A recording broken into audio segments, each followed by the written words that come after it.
സ്വർഗസ്ഥനായ പിതാവേ, അവിടുത്തെ രാജ്യം വരേണമേ.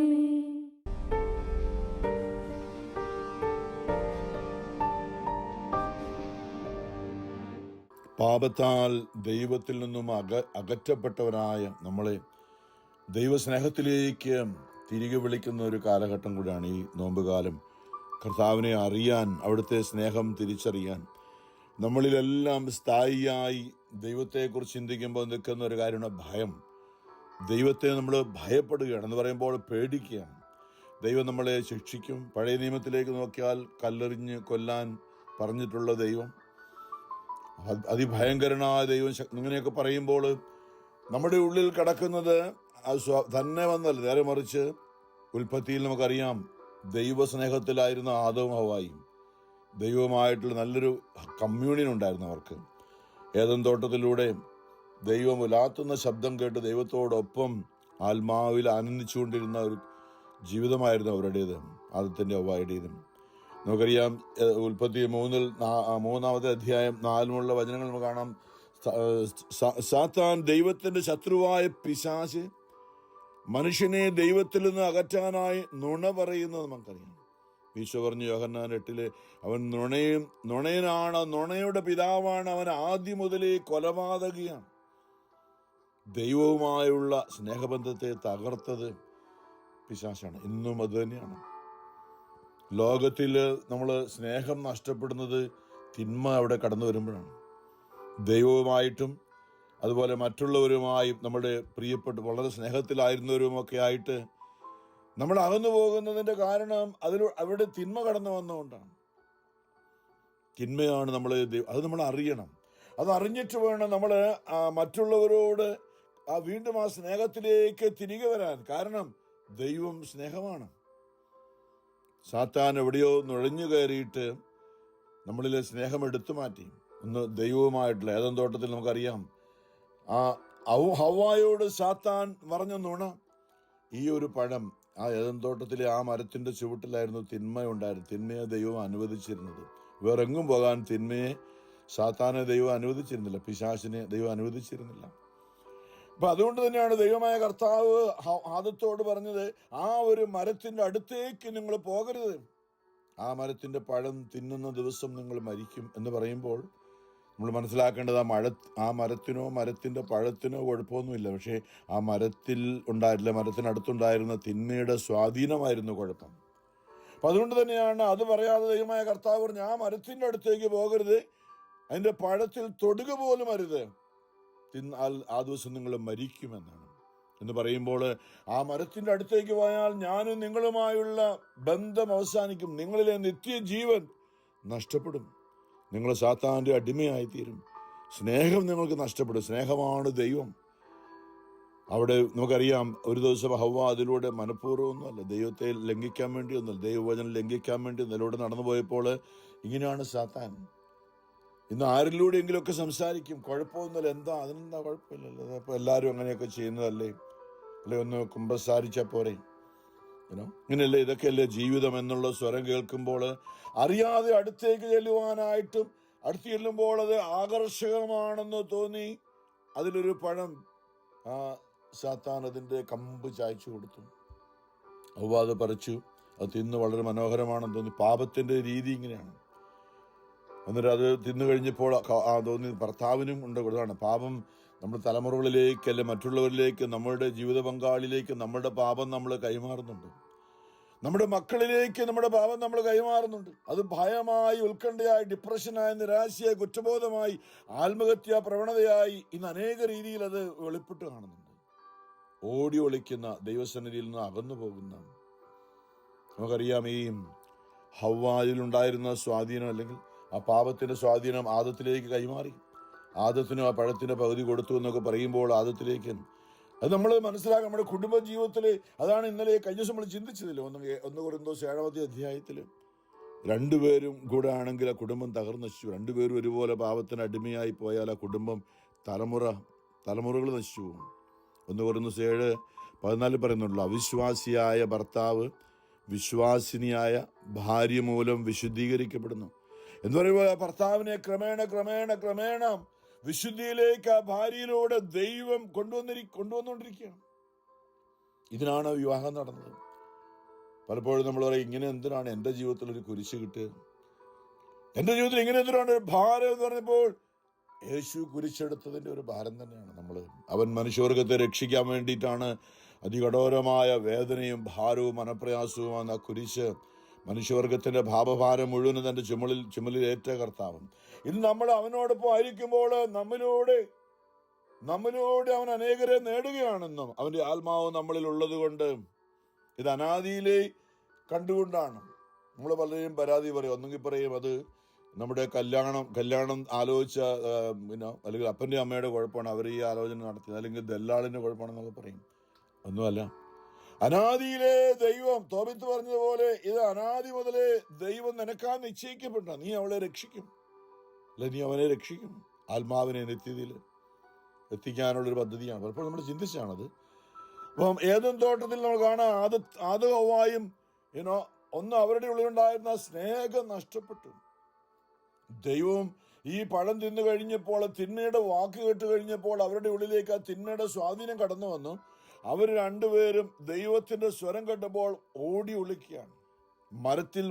മരച്ചില്ലുകളുടെ ഇടയിൽ മാത്രമല്ല, അവർ തങ്ങളുടെ നഗ്നത മറച്ചു എന്ന് പറയുമ്പോൾ ഇതുവരെ ഒരു കുഴപ്പമില്ലായിരുന്നു. അവർ നഗ്നരായിരുന്നു, ഇതുവരെ ഒരു കുഴപ്പമില്ലായിരുന്നു. എന്നാൽ ഇപ്പോൾ സാത്താന്റെ മനോഭാവം കടന്നപ്പോൾ കുറ്റബോധവും സ്വയം ഒരു സെൽഫ് എന്നാ പറയുന്നത്, സ്വയം ഒരു ഇല്ലായ്മ, ഞാൻ മോശമാണ്, അതാണ് പറഞ്ഞത്, എന്നെ കൊണ്ട് ഒന്നിനും കൊള്ളില്ല, അല്ലെ എനിക്കെന്തോ കുറവുണ്ട്. ഡിപ്രഷനും നിരാശയും ഒക്കെ നിറയ്ക്കുന്ന ഒരനുഭവം, തിന്മയുടെ ഒരു സ്വാധീനമാണിത്. അപ്പോൾ നമുക്കറിയാം, അത് തലമുറയിലൂടെ കടന്നു വരുന്നതുകൊണ്ട്, നമ്മളുടെ തന്നെ പാപത്തിന്റെ ഫലമായി കടന്നു വരുന്നതുമുണ്ട്. അപ്പോൾ നമ്മൾ ഈ നോമ്പിലൂടെ ഇതൊക്കെ ഒരുപക്ഷെ നമുക്ക് കൂടിയ ധ്യാനങ്ങളിലും കേട്ട വചനങ്ങളിലൊക്കെ അടിസ്ഥാനത്തിൽ നമ്മളെ കർത്താവ് ഈ ഭയത്തിൽ നിന്നും അടിമത്തിൽ നിന്നും മോചിപ്പിക്കുവാനായിട്ട് നമ്മളെ ദൈവം സ്നേഹത്തോടെ വിളിക്കുന്നൊരു കാലഘട്ടം കൂടിയാണത്. ആദവുമായും ദൈവത്തിലെ കണ്ട് ഓടി ഒളിച്ചു. മാത്രമല്ല, ദൈവം ചോദിച്ചു, ദൈവത്തിനറിയാം എവിടെയാണ് ആദം നീ എവിടെയാണ്, ഞാൻ മരത്തിൻ്റെ ഇടയിൽ ഒളിച്ചിരിക്കുകയാണ്. അപ്പോൾ അറിയാം, ദൈവം അവസാനവരോട് ചോദിക്കുന്നുണ്ട്, ആദം നീ എന്താണ് ചെയ്തത്? അപ്പം ആദം പറഞ്ഞില്ല, നമുക്ക് പരിശുദ്ധാത്മാവാണ് ഉള്ളിലുള്ളതെന്ന് പറയും, എനിക്ക് തെറ്റിപ്പോയത്, എൻ്റെ പിഴ എൻ്റെ വലിയ പിഴ, ഞാനാണ് തെറ്റിയത്, വേറെ ആരുമില്ല. സങ്കീർത്തനം 51 അനുതാപകീർത്തനം പറയുന്ന, ദൈവമേ എൻ്റെ പാപങ്ങൾ എൻ്റെ കൺമുമ്പിലുണ്ട്, മറ്റാരുടെ മേലും ആരോപിക്കുന്നില്ല, ഞാൻ ചെയ്യരുത്, എൻ്റെ തെറ്റുമൂലമാണ്, ഞാൻ നന്നായിട്ട് നടക്കും, ഞാൻ വചനം പാലിക്കേണ്ടതായിരുന്നു, ദൈവത്തിന്റെ വാക്ക് അനുസരിക്കേണ്ടതായിരുന്നു, ഞാനത് അനുസരിക്കാതെ പോയത് മൂലമാണ് ഇങ്ങനെ സംഭവിച്ചത്. സാത്താൻ എന്നെ കുരുക്കിയതാണ്, അത് മറ്റാരുടെയും കുഴപ്പമല്ല. അവിടെയാണ് പരിശുദ്ധാത്മാവ് പ്രവർത്തിക്കുക. മറ്റാരുടെയും കുഴപ്പമാണെന്ന് പറയുമ്പോൾ നമ്മൾ അവരെ വെറുക്കുകയാണ്, അവരെ വിധിക്കുകയാണ്. നമ്മളിൽ അവിടെ അങ്ങനെയാണ് സംഭവിച്ചത്. ആദവും ഹവ്വായും അല്ലേ, ആദം പറഞ്ഞു, നീ തന്നാണ് ആദ്യം എൻ്റെ സ്വന്തം, എൻ്റെ രക്തത്തിൻ്റെ, എൻ്റെ അസ്ഥിയുടെ അസ്ഥിയും മാംസത്തിൻ്റെ മാംസം, ഉള്ളിലെ സ്നേഹത്താൽ വിളിച്ചു പറഞ്ഞ ദൈവസ്നേഹം നിറഞ്ഞുകൊണ്ട് തന്നെ ഭാര്യയെ സ്നേഹിക്കുന്ന, ദൈവസ്നേഹം ഉള്ളിൽ നിറഞ്ഞുകൊണ്ട് ഭാര്യയെ സ്നേഹിക്കുന്ന ആദം, എൻ്റെ അസ്ഥിയുടെ അസ്ഥിയും എന്നൊക്കെ പറഞ്ഞ് എൻ്റെ എല്ലാമാണെന്ന് പറഞ്ഞത് ആദം സാത്താൻ ഉള്ളിൽ കയറി കഴിഞ്ഞപ്പോൾ പറയാണ്, നീ തന്നതാണ്, അവള് നീ തന്നതാണ്, അവള് മൂലമാണ് എൻ്റെ സകല പ്രശ്നങ്ങളും, അവള് മൂലം, അല്ലെ അവൻ മൂലമാണ്, നിങ്ങൾ മൂലമാണ് എൻ്റെ സകല പ്രശ്നങ്ങളും. ഇത് നമ്മുടെ ലോകത്തിൽ നിരന്തരം അല്ലേ, നമ്മുടെയൊക്കെ മനസ്സിലൂടെ എത്ര പ്രാവശ്യം കടന്നുപോയ സാത്താൻ കൊണ്ടിട്ട ചിന്തകളാണ്. അവിടെയാണ് നമ്മൾ ദൈവമായ കർത്താവ് അവിടെ പ്രഖ്യാപനം നടത്തുന്നുണ്ട്. അതായത് ഉൽപ്പത്തി 3:15 ഇങ്ങനെ നിൽക്കുന്ന ഹവ്വാടി ചോദിച്ചപ്പോൾ അവള് പറഞ്ഞത്, എൻ്റെ കുഴപ്പമൊന്നുമില്ല, സർപ്പമാണ് വഞ്ചിച്ചത്. അനുതാപവും ഇല്ല, മറ്റുള്ളവരെ കുറ്റം പറയുന്ന, സ്വയം ന്യായീകരിക്കുന്ന ഒരു കാഴ്ചപ്പാട് ഹവ്വായിലുണ്ടായി. അവളാണ് ആദ്യം തെറ്റിയത്, നമുക്കറിയാം. ദൈവം ആരെയും കുറ്റപ്പെടുത്തി, ആദത്തെയാണ് ചുമതല ഏൽപ്പിച്ചിരുന്നത്. കുടുംബനാഥന് ആദമായതുകൊണ്ട് ആദത്തോടാണ് ആദ്യം ചോദിച്ചത്.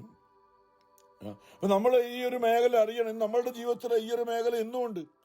നമ്മൾ നീ നോയമ്പ് നോക്കുന്ന ഒന്നെങ്കിൽ ഭയപ്പെട്ടായിരിക്കാം. നമ്മൾ നോമ്പ് നോറ്റില്ലെങ്കിൽ ഒരുപക്ഷെ നമുക്ക് സഭ പറഞ്ഞിട്ടുള്ളത് കൊണ്ട് നോമ്പ് നോക്കണം, അല്ലെങ്കിൽ നമ്മൾക്ക് എന്തെങ്കിലും കുഴപ്പമുണ്ടാകും എന്നൊക്കെ പറഞ്ഞായിരിക്കും നമ്മൾ പ്രിയമുള്ളവരെ. അവിടെയാണ് നമ്മൾ ദൈവസ്നേഹത്തിലേക്ക് തിരികെ വരുവാനായിട്ട്, അവിടെയാണ് ഈ ദിവസങ്ങളിലൊക്കെയും നമ്മളെ ഭയപ്പെടുത്തുന്ന കാര്യങ്ങളല്ല, സ്നേഹത്തിന്റെ. കഴിഞ്ഞ ദിവസം ചിന്തിച്ചു, മുടിയനായ പുത്രൻ എല്ലാം നഷ്ടപ്പെടുത്തിക്കൊണ്ട് വീട്ടിൽ നിന്ന് പോയപ്പോൾ ആ മകൻ വരാൻ വേണ്ടി നോക്കിയിരിക്കുന്ന ഒരപ്പനെ കുറിച്ച് ചിന്തിച്ചു.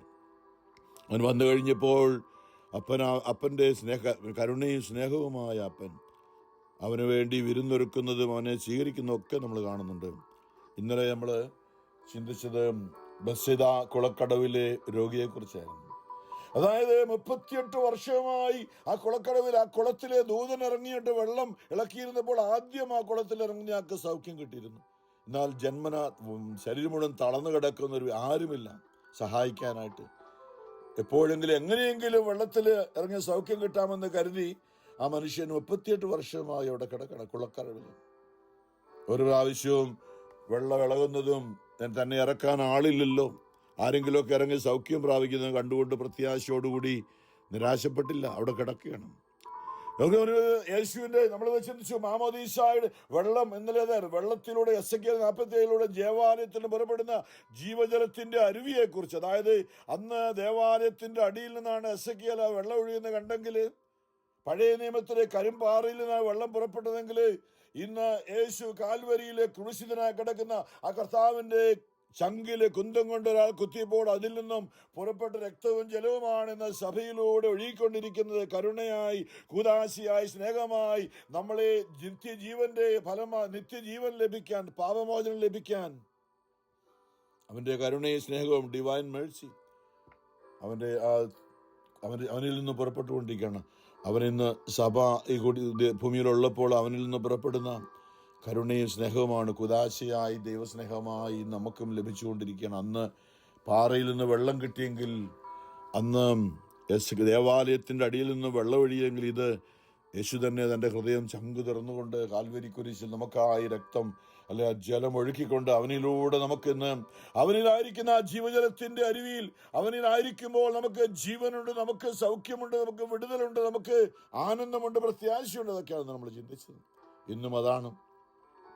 ഇന്ന് ജെറുസലേമിന് ഒരു ആനന്ദമായി എന്നാണ് നമ്മുടെ ജീവിതത്തിലെ ഇന്ന് പറയുന്ന ഈ ഭയത്തിന്റെ മേഖല, ഉത്കണ്ഠയുടെ മേഖല, അതിൽ നമ്മളെ മോചിപ്പിക്കുവാനായിട്ട് ഈശോ ഇന്നും നമ്മെ വിളിക്കുന്ന ഇന്ന് യെശയ്യാ പ്രവാചന പുസ്തകം 49 നമ്മൾ ഓർപ്പിക്കുന്നത്, നമ്മൾ ഏതവസ്ഥയിലായിരുന്നാലും കല്ലറയിൽ കിടക്കുന്ന പോലെ ആണെങ്കിലും അല്ലെ, മരിച്ചു കല്ലറയിൽ കിടക്കുന്നത് പോലെ എസെക്കിയേൽ 37 പറയുന്ന പോലെ അസ്ഥികളുടെ താഴ്വരയായി കിടക്കുന്നെങ്കിലും അവിടെ ദൈവവചനം നമ്മളിലേക്ക് കടന്നു വരുമ്പോൾ ഇന്ന് നമുക്ക് ജീവൻ പ്രാപിക്കാനുള്ള ആ കർത്താവിന്റെ ജീവന്റെ വചനം നമുക്ക് ഇന്ന് ലഭ്യമാണ്. വചനം നാം സ്വീകരിക്കുകയാണെങ്കിൽ നമുക്ക് ജീവൻ വീണ്ടും തിരികെ കിട്ടും. ദൈവസന്നിധിയിലേക്ക് നമ്മൾ ഏതവസ്ഥയിലാണെങ്കിൽ നമ്മളെ വീണ്ടും എന്ന് പറഞ്ഞാണ് കർത്താവ് അരുളി ചെയ്യുന്നു, പ്രസാദ കാലത്ത് ഞാൻ നിനക്ക് ഉത്തരമുള്ള. യെശയ്യാ 49:8 രക്ഷയുടെ ദിവസത്തിൽ ഞാൻ നിന്നെ സഹായിച്ചു, രാജ്യം സ്ഥാപിക്കാനും ശൂന്യമായ അവകാശഭൂമി പുനർവിതരണം ചെയ്യ കൊടുക്കാനും ഞാൻ നിന്നെ സംരക്ഷിച്ച് ജനത്തിന് ഉടമ്പടിയായി നൽകിയിരിക്കുന്നു.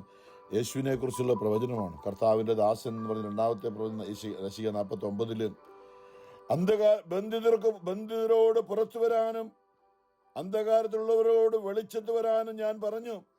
സാത്താന്റെ ആ അടിമത്തം, ഭയത്തിന്റെ, കുറ്റബോധത്തിന്റെ ആ ബന്ധനം, ബന്ധിതർക്ക് മോചനം നൽകാൻ, സാത്താൻ കെട്ടിയിട്ടിരിക്കുന്നവരെ മോചിപ്പിക്കാൻ യേശു ലോകത്തിലേക്ക് വന്നു. മനുഷ്യനായി ദൈവം ഭൂമിയിലേക്ക് ഇറങ്ങി വന്നത് സാത്താൻ നമ്മുടെ മേൽ ചുമത്തിയിരിക്കുന്ന ഈ അടിമത്വം, അതിൽ നമ്മളെ സ്വതന്ത്രരാക്കാനാണ്. അവൻ നമ്മളെ ശരിക്കും ഒരു അടിമയെ വിലയ്ക്ക് വാങ്ങുന്നത് പോലെ പാപത്തിന് അടിമയായ സാത്താന്റെ കയ്യിൽ നിന്ന് യേശു നമ്മെ വിലയ്ക്ക് വാങ്ങി തന്റെ ശരീരവും തന്റെ രക്തവും തന്റെ ജീവനും സാത്താന്റെ മുമ്പിലേക്ക് വലിച്ചെറിഞ്ഞിട്ട്, എടുത്തോ, ഇതാ എന്റെ ജനത്തെ വിട്ടയക്കുക, എന്റെ മക്കളെ വിട്ടയക്കുക, എന്റെ ജീവൻ എടുത്തുകൊള്ളുക. ഞാൻ എന്തെല്ലാമാണ് യേശുവിന്റെ ശരീരത്തോട് അവർ ചെയ്തത്. നമ്മോടുള്ള സ്നേഹം, ദൈവത്തോടുള്ള സ്നേഹം നാം മറന്നുപോയത് കൊണ്ട്, ദൈവം നമ്മെ സ്നേഹിക്കുന്നത് എങ്ങനെയാണെന്ന് അറിയാൻ വേണ്ടിയാണ് യേശുവിന്റെ ഈ കഷ്ടാനുഭവ ആഴ്ചയിലേക്കൊക്കെ നാം പ്രവേശിക്കുമ്പോൾ അത് നാം അറിയേണ്ടത്, എനിക്ക് വേണ്ടി അവൻ അനുഭവിച്ച വേദനയാണ്. എന്നെ സ്വതന്ത്രമാക്കാൻ, എന്നെ വിടുവിക്കാൻ, എൻ്റെ മക്കളെ, എൻ്റെ കുടുംബാംഗങ്ങളെ വീണ്ടെടുക്കാൻ, ആ സ്നേഹം നിറയ്ക്കാൻ വേണ്ടി യേശു കാണിച്ച് എന്തുമാത്രം അവൻ സഹിച്ചു. നമ്മുടെ പാപം മുഴുവനും അവൻ്റെ മേലെ ഏറ്റെടുത്തു. നമ്മുടെ വേദനകളാണ് അവൻ ചുമന്ന. യേശയ്യായുടെ പ്രവചനം 53 നമ്മുടെ ദുഃഖങ്ങളാണ് അവൻ വഹിച്ചത്, നമ്മളെ ഏൽക്കേണ്ട അടികളാണ് അവൻ നമുക്ക് വേണ്ടി ഏറ്റത്. അല്ലേ? ആർക്കറിയാം? അതൊക്കെ ചുമ്മാ വല്ലവരും പറഞ്ഞു, നമ്മൾ പറയും അതൊക്കെ ചുമ്മാ കുറേ നാളായിട്ട് കേൾക്കുന്നത്. അവൻ എന്നെ കൈവിട്ടതാ, എന്നെ ശിക്ഷിച്ചതാ, ഞാനിന്നിങ്ങനെ ആയിരിക്കുന്നുണ്ട്, ദൈവം എന്നെ ശിക്ഷിച്ചത് കൊണ്ടാണ് എന്നൊക്കെയാണ് നമ്മൾ പറയുന്നത്. ദൈവം എന്നെ ഒരിക്കലും അനുഗ്രഹിക്കുകയില്ല, ഇനി ജീവിച്ചിട്ട് കാര്യമൊന്നുമില്ല എന്നൊക്കെയാണ് മനുഷ്യർ പറയുന്നത്. ദൈവം കാൽവരി കുരിശിലേക്ക്, ആ ക്രൂശിത രൂപത്തിലേക്ക് ഒന്ന് നോക്കാനായിട്ട്, അതൊന്ന് ധ്യാനിക്കാനായിട്ട്, എനിക്ക് വേണ്ടി, ഓരോ മനുഷ്യർക്കും വേണ്ടിയാണ്, അവരുടെ മേലുള്ള പാപത്തിൻ്റെ ശിക്ഷ അവർ ജീവിക്കാൻ വേണ്ടിയാണ് യേശു സ്വയം ആ വേദനയും നമ്മുടെ പാപത്തിൻ്റെ ശിക്ഷയും മുഴുവൻ അവൻ തന്നെ ഏറ്റെടുത്തു. ഇന്ന് എൻ്റെയും നിങ്ങളുടെയും ജീവിതത്തിൽ എന്തെങ്കിലും ഒരു പ്രശ്നമുണ്ടെങ്കിൽ അത് യേശു 2000 വർഷം മുമ്പ് കാൽവരിയിൽ അത് പരിഹരിച്ചു കഴിഞ്ഞതാണ്. നമുക്കത് അറിയാൻ പറ്റാതെയിൽ നമ്മളെ ഈ ലോകത്തിൻ്റെ ദേവൻ അവിശ്വാസികളായ അവരുടെ മനസ്സുകളെ അന്ധമാക്കി കളഞ്ഞിരിക്കുന്നതിനാൽ ദൈവത്തിൻ്റെ മഹത്വത്തിൻ്റെ സ്നേഹത്തിൻ്റെ പ്രതിരൂപമായ യേശുക്രിസ്തുവിനെ കുറിച്ചുള്ള സ്നേഹത്തിൻ്റെ സുവിശേഷം അവർക്ക് ദൃശ്യമല്ല. സാത്താൻ മറച്ചു വെച്ചിരിക്കുകയാണ്. നമ്മളിപ്പോഴും പറയുന്നത് ദൈവം ഇങ്ങനെ വരുത്തി, ദൈവം ഇങ്ങനെ വരുത്തി, അല്ലെ അവർ വരുത്തി. ദൈവം എനിക്ക് തന്ന എൻ്റെ അപ്പനോ അമ്മയോ അല്ലെ എൻ്റെ ഭാര്യയോ ഭർത്താവോ ഒക്കെയാണ് ഇങ്ങനെ വരുത്തി, എൻ്റെ മക്കൾ പറയും മാതാപിതാക്കൾ ഇങ്ങനെയോ അല്ല ആരെങ്കിലുമൊക്കെയാണ് ഇത് വരുത്തിയതെന്ന് പറഞ്ഞ് നമ്മൾ ജോലി സ്ഥലത്തുള്ള അവർ മൂലമാണ് എൻ്റെ പ്രശ്നമെന്ന് നമ്മൾ ഇന്നും പറഞ്ഞുകൊണ്ട് നടക്കണം. ഇത് തന്നെയാണ് ഏദൻ തോട്ടത്തിൽ ആദം പറഞ്ഞത്, നീ എനിക്ക് തന്നെ ഇവള് മൂലമാണ് ഈ പ്രശ്നം. ഹവ്വ പറഞ്ഞത് സാത്താനാ എനിക്ക് പ്രശ്നം, ഞാനൊന്നും അല്ല ഇത് ചെയ്തത്. നമ്മൾ എപ്പോഴും ഇങ്ങനെ മറ്റുള്ളവരെ കുറ്റം പറയാൻ നമ്മുടെ ഉള്ളിൽ ഇങ്ങനെ കിടക്കുകയാണ്. നമ്മളിൽ ആദത്തിലും ഹവ്വായിലൂടെ കടന്നു വന്ന അമ്മയുടെ ഉദരത്തിൽ ഞാൻ ഉരുവായപ്പോഴേ പാപിയാണെന്ന് പറഞ്ഞൊരു മേഖലയാണ്. അതിൽ നിന്നും നമ്മളെ മോചിപ്പിക്കുവാനായിട്ടാണ് ഈശോ ഇന്ന് ഇതെല്ലാം പറയുമ്പോഴും ഏഷ്യ പറയുകയാണ്, നമ്മുടെ മരുഭൂമി മണലാരണ്യം മരുഭൂമിയൊക്കെ പൂന്തോട്ടം പോലെ ആക്കും, ഞാൻ നല്ലൊരു വഴിയൊരുക്കും. നിങ്ങളുടെ സ്ഥാപകൻ വിളിച്ചു പറഞ്ഞ പോലെ വഴിയൊരുക്കുവിൻ, കർത്താവിന് വഴിയൊരുക്കുവിൻ എന്നൊക്കെ പറഞ്ഞ് അതൊക്കെ ഉണ്ടെങ്കിൽ പോലും എന്നിട്ട് പറയുകയാണ്, എന്നാൽ ദുരിതമനുഭവിക്കുന്ന ജനത്തോട് കർത്താവ് കാരുണ്യം കാണിക്കും. യെശയ്യാ 49:14 വരുമ്പോൾ നമ്മുടെ ഇന്നത്തെ സ്വഭാവമാണ്. എന്നാൽ സിയോൻ പറഞ്ഞു, കർത്താവ് എന്നെ ഉപേക്ഷിച്ചു, എന്റെ കർത്താവിനെ മറന്നു കളഞ്ഞു. നമ്മുടെ മനോഭാവമാണ്. സാത്താൻ കെട്ടിയിട്ടിരിക്കുന്ന ഓരോ ജീവിതങ്ങളുടെയും മനോഭാവമാണ്. ദൈവം എന്നെ ഉപേക്ഷിച്ചു, ദൈവം എന്നെ മറന്നു കളഞ്ഞു. ദൈവമായ കർത്താവ് ചോദിക്കുന്ന ഒരു ചോദ്യം യെശയ്യാ 45:15 പലപ്പോഴായി നമ്മൾ കേട്ടിട്ടുള്ള വചനമാണ്, മുല കുടിക്കുന്ന കുഞ്ഞിനെ അമ്മയ്ക്ക് മറക്കാനാവുമോ? പുത്രനോട് പെറ്റമ്മ കരുണ കാണിക്കാതിരിക്കുമോ? അവൾ മറന്നാലും ഞാൻ നിന്നെ മറക്കുകയില്ല. നമ്മളിന്ന് പറഞ്ഞ് മനസ്സിലാക്കാൻ ദൈവം ശ്രമിക്കുകയാണ്. എവിടെ മനസ്സിലാക്കാൻ? നമ്മളിതെല്ലാം ഒന്ന് കേൾക്കുമെന്ന് ഒന്ന് ഉള്ളിലേക്ക് എടുക്കത്ത് പോലുമില്ല. ഞാൻ നിനക്ക് വേണ്ടി കാൽവരിയിൽ നിന്റെ ഓരോ അടിമത്തവും ഞാൻ വഹിച്ചതാണെന്ന്. നീ അറിയാതെയും മനഃപൂർവ്വമുള്ള നമ്മളെ ദൈവം വിധിക്കുന്നില്ല. പ്രിയമുള്ളവരെ, പാപിനിയായ സ്ത്രീ അവളെ കല്ലെറിഞ്ഞ് കൊല്ലാനായിട്ട് നാട്ടുകാർ മുഴുവനും വലിച്ചഴിച്ച് യേശുവിന് മുമ്പിൽ കൊണ്ടിട്ടപ്പോൾ യേശുവിനറിയാം അവൾ അങ്ങനെ ആയത് അവിടെ കുഴപ്പമല്ല. ആരും നിന്നെ വിധിക്കുന്നില്ല. എല്ലാവരും പോയി കഴിഞ്ഞപ്പോൾ, ഇല്ല കർത്താവേ, ഞാനും നിന്നെ വിധിക്കുന്നില്ല, പോകും മകളെ, ഇനി മേലും നീ പാപം ചെയ്യരുതേ. അല്ലെ, ഇന്നലെ ബത്സയിദ കൊളക്കടവിൽ 38 വർഷം കിടക്കുന്ന ആ തളർവാദ രോഗിയോട് എന്താ ഇങ്ങനെ കുഴപ്പം, നിനക്ക് പറ്റിയത് നിന്റെ അപ്പനും വല്യപ്പനും ഒക്കെ ചെയ്തുകൊണ്ടാന്നൊക്കെ പറഞ്ഞില്ല. യേശു തലമുറകളുടെ മുഴുവനും ഇന്നലകളുടെ ഇന്നിൻ്റെയും നാളെയുടെയും കൂടെ കർത്താവായ ദൈവം യേശുക്രിസ്തു നമ്മുടെ ആത്മാവിൽ വരുമ്പോൾ നമ്മുടെ കഴിഞ്ഞുപോയ തലമുറകളുടെയും ഇന്നുള്ളതിൻ്റെയും നാളെ വരാനുള്ളതിൻ്റെയും കൂടെ കാര്യങ്ങൾ ഏറ്റെടുക്കുന്ന ആൽഫായും ഒമേഗായും ആദ്യനും അന്ത്യനുമായവൻ യേശു നമ്മുടെ ഉള്ളിലുണ്ടാകണം. യേശു നമ്മുടെ ആത്മാവിൽ ഉണ്ടെങ്കിൽ നമ്മുടെ കഴിഞ്ഞുപോയ തലമുറയുടെ പാപഭാരം നമ്മളിലുള്ളത് യേശുവിലേക്ക് നമ്മൾ മനസ്സിലാക്കേണ്ടത് ഇങ്ങനെയാണ്. മനസ്സിലാക്കാൻ വേണ്ടി ഞാൻ പറയും, നമ്മൾ ബാത്റൂമിൽ നമ്മൾ കുളിക്കുന്ന വെള്ളം അവിടെ നിന്ന് കെട്ടിക്കിടക്കണമെന്ന വെള്ളം കുളം പോലെ ആവില്ലേ, കുളിക്കാൻ പറ്റത്തില്ല. അവിടെ ഒരു ഡ്രെയിനുണ്ട്. ആ ഡ്രെയിൻ അടഞ്ഞു പോയത് കൊണ്ടാണ് അവിടെ വെള്ളം കെട്ടിക്കിടക്കുന്നത്. ആ ഡ്രെയിൻ നമുക്ക് എല്ലാവർക്കും അറിയാം. അതെ, ഞാനത് മനസ്സിലാക്കാൻ വേണ്ടി പറയാണ്. ആ ഡ്രെയിൻ ഒന്ന് ക്ലീൻ ചെയ്ത് കഴിഞ്ഞാൽ നമുക്ക് മനോഹരമായി കുളിക്കാൻ, വെള്ളം കെട്ടിക്കിടക്കത്തില്ല. ആ ഡ്രെയിൻ ക്ലോഗ് ആയിരിക്കുന്നത് കൊണ്ടാണ്. ആ ഡ്രെയിൻ അതിലൂടെ വെള്ളം ഒഴുകി അത് പോകേണ്ട അടുത്തേക്ക് പൊക്കോളുമ്പോൾ അവിടെ വെള്ളങ്ങൾ. നമ്മളൊരു ഡ്രെയിനാണ് ഈശോ. നമ്മുടെ പാപത്തെ ഡ്രെയിൻ ചെയ്യുന്നത് അവനാണ്. ഈശോ നമ്മൾ അവനുമായി ആത്മാവിൽ കണക്ട് ചെയ്തിട്ടുണ്ടെങ്കിൽ, നമ്മൾ അവനുമായ ഒരു ബന്ധമുണ്ടെങ്കിൽ നമ്മളിലെ പാപഭാരങ്ങൾ നമ്മളിൽ അടിഞ്ഞുകൂടുകയില്ല. നമ്മളുടെ അവനുമായൊരു ആത്മീയ ബന്ധമുണ്ടെങ്കിൽ നമ്മളിൽ എവിടെ നിന്നല്ല എന്തെല്ലാം വന്നാലും അത് അവനിലേക്ക്. ഇതാ ലോകത്തിന്റെ പാപങ്ങൾ നീക്കുന്ന ദൈവത്തിന്റെ കുഞ്ഞാട്. നമ്മൾ അവനെ സ്വീകരിച്ചിട്ടുണ്ടെങ്കിൽ, അവനെ ഹൃദയത്തിൽ ചേർത്ത് വെച്ചിട്ടുണ്ടെങ്കിൽ, അവനുമായി ഒരു ആത്മീയ ബന്ധമുണ്ടെങ്കിൽ, ഒരു സ്നേഹബന്ധം. ഞാൻ എപ്പോഴും പറയുന്നത് ഇങ്ങനെയാണ്, ഈശോയെ നമ്മൾ ഒരിക്കലും സംശയിക്കരുത്. സാത്താൻ ആദ്യം ചെയ്യുന്നത് ഈശോയെ നമ്മളെ സംശയിക്കുക. അവനാണ് ഇത് വരുത്തിയത്. അവൻ നിന്നെ ശിക്ഷിക്കുകയാണ്. നിനക്കിങ്ങനെ പറ്റും, നീ അന്ന് അങ്ങനെ ചെയ്തില്ല, അതുമൂലമാണ് നിനക്ക് ശിക്ഷ. ഇത് നമ്മൾ അറിയണം. അവിടെ നമ്മൾ ഇല്ല. ഞാൻ പറയും, നമ്മളുടെ ഈ ലോകത്തിലെ ഏറ്റവും വലിയ പാപിയുടെ പോലും ശിക്ഷ യേശു ഏറ്റെടുത്തു. നമ്മുടെ പാപത്തിന്റെ ശിക്ഷയായി നമ്മുടെ മേൽ ഇങ്ങനെ ചിന്തിക്കണം. യേശുവുമായി നമ്മൾ ചേർന്നിരിക്കുമ്പോൾ റോമർ 8:1, ഇപ്പോൾ യേശു ക്രിസ്തുവിൽ ആയിരിക്കുന്നവർക്ക് ശിക്ഷാവിധിയില്ല. There is no condemnation for those who are in Christ Jesus now. നമുക്ക് യേശുവുമായിട്ട് ബന്ധമില്ല. നമ്മൾ അവനിൽ നിന്ന് ദൂരെയാണ്. അവൻ നമ്മളെ ഭയം ഓടി ഒളിച്ചിരിക്കുകയാണ്. ഏതെങ്കിലും തോട്ടത്തിൽ സംഭവിച്ചു അതുപോലെയാണ് നമ്മൾ ഇന്നും. ചിലർ പള്ളിയിൽ പോകുന്നില്ല, പള്ളിയിൽ പോകേണ്ട ആവശ്യമില്ല, പള്ളിയുമായിട്ട് യാതൊരു ബന്ധമില്ല. പള്ളിയിൽ കേൾക്കുമ്പോൾ തന്നെ അലർജിയാണ്. പള്ളിയിലെ അച്ഛന്റെ കാര്യം പറയുമ്പോൾ അതിനേക്കാൾ ദേഷ്യം, ധ്യാനഗുരുവിന്റെ കാര്യം പറയുമ്പോൾ അതിനേക്കാളും ദേഷ്യമാണ്. ഇതിൽ കൊല്ലാൻ വരും. ദൈവവചനം പറയുമ്പോഴും ധ്യാനം കൊണ്ടെന്നൊക്കെ പറയുമ്പോൾ മനഃപൂർവ്വമല്ല പറയുന്നവരെ. ദൈവം അവരെ സ്നേഹിക്കുന്നുണ്ട്. കർത്താവിനെ അറിയാതെ അവരുടെ കുഴപ്പമില്ല. സാത്താന് ഡ്രെയിൻ അടച്ചു വെച്ചിരിക്കുകയാണ്. യേശുവുമായുള്ള ബന്ധം മനസ്സിലും പൂർണ്ണ ഹൃദയത്തോടും പൂർണ്ണ മനസ്സോടും പൂർണ്ണ ആത്മാവോടും കൊണ്ട് എൻ്റെ ദൈവമായ കർത്താവിനെ നീ സ്നേഹിക്കണം എന്നുള്ള ഒന്നാമത്തെ കൽപ്പനയുണ്ടല്ലോ, അതൊക്കെ പോയി. ദൈവമായിട്ട് യാതൊരു ബന്ധവുമില്ലാതെ സാത്താൻ അത് മുറിച്ചിട്ടിരിക്കുകയാണ്. ആ ദൈവിക ബന്ധം തകർത്ത് കളഞ്ഞിട്ടിരിക്കുകയാണ്. അവിടെയാണ് നമ്മൾ അവനുമായി, ആ മുടിയനായ പുത്രൻ പോയി, അവൻ തിരിച്ചു ഉള്ളിലൊരു കൃപ ഉണ്ടായത് പറഞ്ഞ് ഞാൻ എൻ്റെ അപ്പൻ്റെ അടുത്തേക്ക് തിരികെ ചെല്ലും. ഒരു പ്രത്യാശ നമ്മുടെ ഉള്ളിൽ ദൈവം എന്നും തരുന്നുണ്ട്.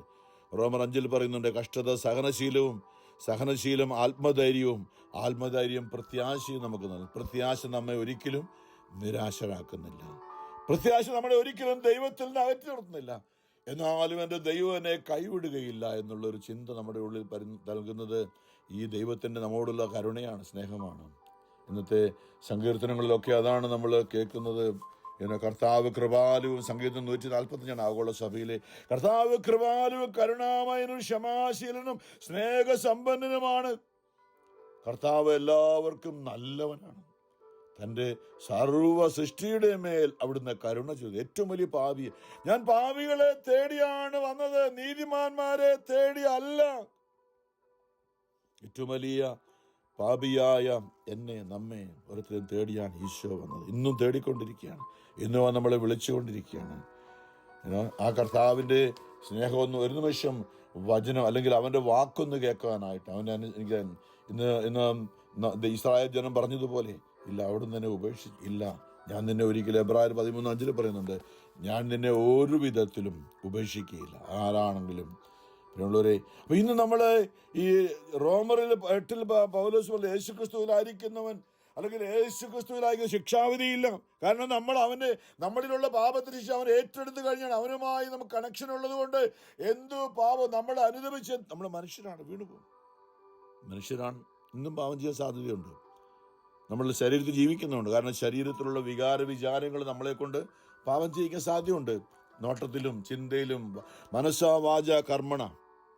അപ്പൊ നമ്മൾ യേശുവിലേക്ക്, കുമ്പസാരക്കൂട്ടിലേക്ക് നമ്മൾ അവനിലേക്ക് ഇറക്കി വെക്കുക. അവൻ നമ്മുടെ കുദാശയിലൂടെ നമ്മുടെ സകല ഈ ഭൂമിയിൽ നിങ്ങൾ ആരുടെ പാപങ്ങൾ ക്ഷമിക്കുന്നു സ്വർഗത്തിലും ക്ഷമിക്കപ്പെട്ടിരിക്കും. ഈ ഭൂമിയിൽ നിങ്ങൾ ആരുടെ പാപങ്ങൾ ക്ഷമിക്കാതിരിക്കുന്നു സ്വർഗത്തിലും ക്ഷമിക്കപ്പെടുകയില്ല എന്ന് സഭയ്ക്ക് യേശുവിൻ്റെ അധികാരം, പാപമോചനം ദൈവത്തിനുള്ള അധികാരം സഭയ്ക്ക് കൈമാറി കുമ്പസാരം എന്ന കുദാശയിലൂടെയാണ്. അവിടെ നമ്മൾ ഒന്ന് പരീക്ഷിക്കുന്നതല്ല, നമ്മൾ ആണ്ടിലൊരിക്കലെങ്കിലും കുമ്പസാരിക്കണമെന്ന് സഭ നിർദ്ദേശിക്കുന്നതിനാണ്. ആണ്ടിലൊരിക്കലെങ്കിലും. ഞാൻ പറയും, മാർപ്പാപ്പ ആഴ്ചയിൽ 2 പ്രാവശ്യം കുമ്പസാരിക്കും. എന്തിനാ? നമുക്കറിയാം, നമുക്ക് ചെറുതായിട്ടൊരു വേർപ്പുണ്ടായ ഒന്ന് കുളിച്ചാൽ വളരെ ആശ്വാസമല്ലേ. കുളിക്കാതെ കിടന്നുറങ്ങിയാൽ നമ്മൾ ചിലപ്പോൾ ഇറങ്ങി വീണ്ടും കുളിച്ചിട്ട് കിടക്കേണ്ടി വരും, നമുക്ക് ഉറക്കം വരില്ല. നമ്മളുടെ ആത്മാവിന് പറ്റിയിരിക്കുന്ന മാലിന്യം നമ്മളെ എപ്പോഴും അസ്വസ്ഥമാക്കിക്കൊണ്ടിരിക്കുന്നു. സാത്താൻ കടന്നു വന്ന് നമ്മളെ എപ്പോഴും ഭയവും ഉത്കണ്ഠയും കുറ്റബോധവും നിരാശയും. അതുകൊണ്ട് നമ്മളെ ഇടയ്ക്കിടയ്ക്കൊന്ന് കുമ്പസാരിക്കുന്നത്, ഞാൻ പറയും കുമ്പസാരിക്കൊണ്ടിരിക്കുന്ന അച്ഛനെ അല്ല, അത് ഈശോ തന്നെയാണ്. അത് കൂദാശിയാണ്, ഒരു കൂദാശിയാണ്. കൂദാശിയുടെ സ്വഭാവം അതാണ്. കാണപ്പെടുന്ന അടയാളങ്ങളിലൂടെ. വൈദികരുടെ അടയാളമാണ്. വൈദികന്റെ കഴുത്തിലിട്ടിരിക്കുന്ന ഉറാറ പറയുന്നത് ഞാനല്ല കുഞ്ഞെ ഇവിടെ ഇരിക്കുന്നത്, ദൈവം ഈശോ അവിടെ ഇരിക്കുന്ന പറയുന്നത്. കഴുത്തേ കിടക്കുന്ന സാധനം. കുമ്പസാരക്കൂട്ടിൽ അച്ഛന് വീട്ടിൽ ഉടുക്കുന്ന കരിമുണ്ടുമായിട്ട് ഒന്നും ഇരിക്കാറില്ല. കുമ്പസാരക്കൂട്ടിലിരിക്കുമ്പോൾ ആ കഴുത്തേലൊരു ഉറാറ് കാണും. അതിൻ്റെ അർത്ഥം ഇത് ഞാൻ യേശുവാണ്, യേശുവിൻ്റെ പ്രതിനിധിയാണ്. പൗലോസ് പറയുന്നുണ്ട് കൊരിന്ത്യസഭയിൽ ഞാൻ കർത്താവിൻ്റെ പ്രതിനിധിയാണെന്നും. അതെ, നമ്മൾ അറിയണം യേശുവാണോ നമുക്ക് വേണ്ടി പാപഭാരങ്ങൾ ഏറ്റെടുക്കാൻ വന്നിരിക്കുന്നു പ്രിയമുള്ളവരെ. അപ്പം അവിടുന്നാണ് നമ്മുടെ പാപങ്ങളെ ഏറ്റെടുത്തുകൊണ്ട്, അതാണ് റോമർ 8 വീണ്ടും പൗലോസ് പറയുന്നുണ്ട്, റോമർ 8:15 നിങ്ങളെ വീണ്ടും, പണ്ടങ്ങനെ ആയിരുന്നു, കുറ്റബോധവും പാപബോധവും വെറുപ്പും വിദ്വേഷവും വാശിയും വൈരാഗ്യവും ഒക്കെ ആയി. നമ്മൾ പലപ്പോഴും ഭയന്നിട്ടാണ് ഒരാളെ വെറുക്കുന്നത്, ഭയന്നിട്ടാണ് നമ്മൾ ഈ പ്രവൃത്തി എല്ലാം ഇങ്ങനെ ചെയ്യുന്നത്. സാത്താൻ നമ്മുടെ ഉള്ളിലിട്ടിരിക്കുന്ന ആരോടും അടുക്കാൻ നമുക്ക് പേടി, ആരോടും ഇടപെടാൻ പേടി. കാരണം ഭയം നമ്മളെ കീഴ്പ്പെടുത്തി വെച്ചിരിക്കുകയാണ്. നിങ്ങളെ വീണ്ടും ഭയത്തിലേക്ക് നയിക്കുന്ന അടിമത്തത്തിന്, സാത്താന്റെ അടിമത്തിന് നമ്മളെ കൊണ്ടുപോകുന്ന അടിമത്തത്തിന്, ദുഷ്ടാരൂപിയുടെ ആത്മാവിനെയല്ല നിങ്ങൾ കൈക്കൊണ്ടിരിക്കുന്നത്, പിന്നെയോ പുത്രസ്വീകാര്യത്തിന്, അതായത് പുത്രന്മാരും പുത്രിമാരുമായി ദൈവം നമ്മളെ സ്വീകരിക്കുന്ന പുത്രനായ യേശുക്രിസ്തുവിന്റെ ആത്മാവിനെയാണ് നിങ്ങൾ കൈക്കൊണ്ടിരിക്കുന്നതെന്ന്. ഇതറിയണം നമ്മൾ. മാമോദീസായിലൂടെ നമ്മുടെ ഉള്ളിലേക്ക് വഹിക്കുന്നുണ്ട്. തിമോത്തിയോട് പറഞ്ഞ പൗലോസ് പറഞ്ഞത് 2 തിമോത്തിയിൽ 1-ാം പറയുന്നുണ്ട്, ഭീരുത്വത്തിന്റെ ആത്മാവിനെയല്ല ദൈവം നമുക്ക് നൽകിയത്, ശക്തിയുടെയും സ്നേഹത്തിന്റെയും ആത്മനിയന്ത്രണത്തിന്റെയും ആത്മാവിനാണ്. പരിശുദ്ധാത്മാവിന്റെ ഫലങ്ങളാണ് ആത്മനിയന്ത്രണം, സെൽഫ് കൺട്രോള്. നമ്മളിത് അറിയണം. നമ്മൾ ഇന്നലെ ബസ്സിദ കുളക്കടവിൽ ഭയന്ന് കിടന്നിരുന്ന രോഗിയുടെ അടുത്തേക്ക് ഈശോ ചോദിച്ചൊരു ചോദ്യമാണ്, നമ്മളോടൊന്നും ചോദിക്കുന്നുണ്ട്. ഈശോ ചോദിച്ചൊരു ചോദ്യമാണ്. ഇന്നലത്തെ സുവിശേഷം മത്തായി യോഹന്നാൻ 5 തന്നെയാണ്. ഈശോ ചോദിച്ചത് എന്താണ്? നമ്മളോട് ചോദിക്കുന്നതാണ്. വളരെ നാളായി കിടപ്പിലാണെന്നറിഞ്ഞ് തളർന്നു കിടക്കുകയാണ്, മനസ്സ് തളർന്നു കിടക്കുകയാണ്, ഭയപ്പെട്ട് കിടക്കുകയാണ്, ഉറക്കമില്ല, പള്ളിയിൽ പോകാൻ പറ്റുന്നില്ല. എന്തെല്ലാമാണ് ഈശോ നമ്മോട് ചോദിക്കുന്നുണ്ട്, അദൃശ്യനായെന്നോട് ചോദിക്കുന്നുണ്ട്, കുഞ്ഞേ നിനക്ക് സുഖം പ്രാപിക്കാൻ ആഗ്രഹമുണ്ടോ? സുഖം പ്രാപിക്കാൻ ആഗ്രഹമുണ്ട്, എൻ്റെ ആത്മാവിനെ നീ ഉള്ളിൽ സ്വീകരിക്കുക. നിന്റെ ഭാരം അധ്വാനിക്കുന്നവരും ഭാരം വഹിക്കുന്ന നിങ്ങളെല്ലാവരും എൻ്റെ അടുക്കലേക്ക് വരുവിൻ. മത്തായി 11:28 ഞാൻ നിങ്ങളെ ആശ്വസിപ്പിക്കാൻ. അവൻ നമ്മളെ സാത്താൻ പല കാര്യങ്ങളും ഉത്കണ്ഠയും ഭയവും ആരുടെങ്കിലും വെറുപ്പും വിദ്വേഷമൊക്കെ ഉള്ളിൽ നിറച്ചുകൊണ്ട്, അല്ലെ ഗിൽറ്റി ഫീലിംഗ്, കഴിഞ്ഞ നാളുകളിലെ കുറ്റബോധം ഇട്ടുകൊണ്ടില്ല, അവൻ ഒരു കുറ്റബോധവും നമ്മുടെ വയ്ക്കുന്നില്ല, നമ്മുടെ എല്ലാം ഏറ്റെടുക്കുന്നതാണ്. വീണ്ടും ഈശോ അവൻ സൗഖ്യപ്പെട്ട് കഴിഞ്ഞപ്പോൾ രണ്ടാമത് പറഞ്ഞൊരു കാര്യമുണ്ട്, ഞാൻ ഇന്നലെ ഓർപ്പിച്ചു. കുമ്പസാരക്കൂട്ടിൽ വൈദികൻ നമ്മളോട് പറയുന്നുണ്ട്, നിന്റെ പാപങ്ങൾ ക്ഷമിക്കപ്പെട്ടിരിക്കുന്നു. നമുക്ക് ഉപദേശം തരുമ്പോൾ പറയും, കുഞ്ഞെ ഇനിമേൽ ഈ പാപം നീ ചെയ്യരുത് കേട്ടോ നമ്മളോട് പറഞ്ഞു വിടാറില്ല എന്ന് പറയും. ഈശോ ഈ ബെത്സേദ കുളക്കടവിൽ സൗഖ്യം പ്രാപിച്ച രോഗിയോട് ഇന്നലെ യോഹന്നാൻ 5-ാം ഇതാ 14 ഒടുവിൽ പറയാണ്, ഇതാ നീ സൗഖ്യം പ്രാപിച്ചിരിക്കുന്നു, കൂടുതൽ മോശമായതൊന്നും നിനക്ക് സംഭവിക്കാതിരിക്കാൻ മേലിൽ പാപം ചെയ്യരുത്. സാത്താൻ നമ്മുടെ കുരുക്കും, പാപം സാത്താന്റെ അടിമത്തമാണ്. നമുക്ക് ലോകമോഹങ്ങളും ജഡമോഹങ്ങളും ഒക്കെ ആസ്വാദ്യമായി തോന്നിയേക്കാം, പക്ഷെ നമ്മുടെ ആ കുരുക്ക്, ഇനിമേലിൽ നീ പാപം ചെയ്യരുതേ. ഈശോ എന്നതിന്റെ ബാക്കിയായിട്ടാണ് സുവിശേഷം. എന്റെ വചനം കേൾക്കുക, ഏത് കല്ലറയിലാണെങ്കിലും ഏത് അവിശ്വാസമാണെങ്കിലും കല്ലറയിലുള്ളവർ പോലെ എന്റെ വചനം കേൾക്കുക, എന്നെ അയച്ചവനെ വിശ്വസിക്കുകയും ചെയ്യുന്നു, നിത്യജീവനുണ്ട്, അവന് ശിക്ഷാവിധി ഉണ്ടാകുന്നില്ല. റോമർ 8 പറഞ്ഞത് തന്നെയാണ്. ഇപ്പോൾ ഈശോ തന്നെ പറഞ്ഞ വാക്കാണിത്. യോഹന്നാൻ 5:24 എന്റെ വചനം കേൾക്കുകയും എന്നെ അയച്ചവനെ വിശ്വസിക്കുകയും ചെയ്യും, നിത്യജീവനുണ്ട്, അവന് ശിക്ഷാവിധി ഉണ്ടാകുന്നില്ല. പ്രത്യുത അവൻ മരണത്തിൽ നിന്ന് ജീവനിലേക്ക് കടന്നിരിക്കുന്നു. സത്യമായി ഞാൻ നിങ്ങളോട് പറയുന്നു, മരിച്ചവർ ദൈവത്തിന്റെ സ്വരം ശ്രവിക്കുന്ന സമയം വരുന്നു. അതായത് യേശു കാൽവരിയില് നമ്മള് കുമ്പസാര നമ്മളെ അയോഗ്യതയോടെ വിശുദ്ധ കുർബാന 1 കൊറിന്തോസ് 11 നിങ്ങൾ അയോഗ്യതയോടെ വിശുദ്ധ കുർബാന സ്വീകരിച്ചത് മൂലമാണ് ഇന്ന് ഞങ്ങൾ ചിലര് മരിച്ചു പോയിട്ടുണ്ട്. വിശ്വാസം നഷ്ടപ്പെട്ടു, ആത്മാവിൽ മരിച്ചുപോയി കിടക്കും. ജീവനുണ്ട്, പക്ഷെ ഇങ്ങനെ മരിച്ചുപോയവരെ പോലെ ഭൂമിയിൽ നടക്കുന്നുണ്ട്. പക്ഷേ ജീവനില്ല, ആത്മീയ നിത്യജീവനില്ല, ഉള്ളിൽ പരിശുദ്ധാത്മാവില്ല. അങ്ങനെ മരിച്ചു കിടക്കുന്ന, അതും വീണ്ടും കല്ലറയിലുള്ളവർ പോലും, അതായത് അവൻ രണ്ടാമത്തെ വരങ്ങൾ. ഇപ്പോൾ ഈ ഭൂമിയിൽ അവനയിക്കുമ്പോൾ ഇതാ മരിച്ചവർ ദൈവത്തിന്റെ സ്വരം ശ്രവിക്കുന്ന സമയം വരുന്നു. ആത്മീയമായിട്ട് മരിച്ചതിനെ കുറിച്ച് ആദ്യം പറഞ്ഞത് അല്ല, വന്നു കഴിഞ്ഞു. ആ സ്വരം ശ്രവിക്കുന്നവർ ജീവിക്കും. എന്നാൽ പിതാവിന് തന്നിൽ തന്നെ ജീവനുള്ളതുപോലെ പുത്രനും തന്നിൽ തന്നെ ജീവനുണ്ടാകാൻ വേണ്ടി അവന് വരം നൽകിയിരിക്കുന്നു. മനുഷ്യപുത്രനായതുകൊണ്ട് വിധിക്കാനുള്ള അധികാരം അവന് നൽകിയിരിക്കുന്നു.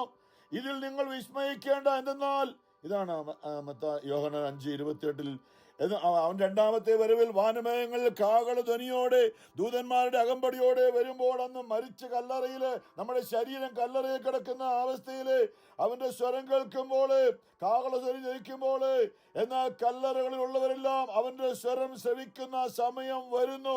അപ്പോൾ നന്മ ചെയ്തവർ ജീവന്റെ ഉയർപ്പിനായും തിന്മ ചെയ്തവർ ശിക്ഷാവിധിയുടെ ഉയർപ്പിനായും പുറത്തു വരും. നിത്യജീവൻ, അതായത് അവന്റെ രണ്ടാമത്തെ വരവിനെ കുറിച്ചാണ്. ഇന്ന് ഭൂമിയിൽ തിരുസഭയിൽ നമ്മുടെ ഈ ശരീരത്തിലുണ്ട് ആത്മീയ ജീവൻ പോയ നമുക്ക് ജീവൻ നൽകാൻ അവന്റെ സ്വരം കേൾക്കും, അവന്റെ വചനം കേൾക്കുന്നെങ്കിൽ പരിശുദ്ധ പരമ ദീപകാരുണ്യ നാഥനായ ഈശോയ്ക്ക് എന്നേരവും ആരാധനയും സ്തുതിയും പുകഴ്ചയും ഉണ്ടായിരിക്കട്ടെ.